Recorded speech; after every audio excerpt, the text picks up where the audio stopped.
Бишкек шаарында бензин саткандарга рейд жүрүп, мыйзамсыз иш алып баргандарга айып салынды. Анда өзгөчө кырдаалдар министрлиги, салык жана милиция кызматкерлери биргеликте иш алып барган. Рейд өрт чыгуунун алдын алууну көздөйт. Бай иш кылбашыңыз керек. Бул мыйзам чегинде болбойт сизге. Мыйзам чегинде болбойт. Кол коюп коесузбу? Кол койбойм мен, эмнеге коем? Мен төлөй албаймын.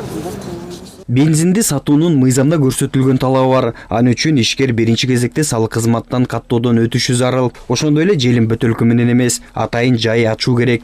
Негизи бензин сатуу боюнча бул мыйзамсыз. Аны үчүн өзү жеке жаран салык кызматына келип, салык кызматына регистрацияга туруп, каттоого туруп, өзү жеке ишкердик ачып, атайын бөлүнгөн жерге өзү май куюучу станция куруп, жеке ишкердик жүргүзсө болот. Аны үчүн тиешелүү кызматтардын өздөрүнүн эмелери керек. Талаптарына жооп бериш керек да, ошонун негизинде гана ачылат. Рейдтин максаты өрт коопсуздугун алдын алуу. Себеби күйүүчү майды туура сактабагандыктан өрт чыгып, айланага чыгым келтирүү, өлүм менен коштолуу коркунучу бар.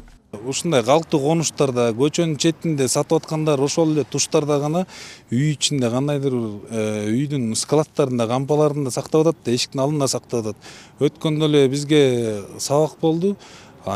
Сырлов районунан Акчар 2 конушунан үй ичинде ушундай мыйзамсыз май сактоодон улам ошол жерде май куюп аткан мезгилде өрт чыккан. Ошол үй материалдык чыгымга туш келди, үй өрттөндү. Бала чакасы дагы өрттөнүп кетүү коркунучу болду. Ошол жерде өрт өчүрүү техникасы маалында келип калгандыгына байланыштуу ошол жерде өрт толугу менен өчүрүлдү. Мындай мыйзамсыз бензинди сатуу үчүн жеке жактарга 20 000 сом айып салынат. Ал салык кодексинде көрсөтүлгөн.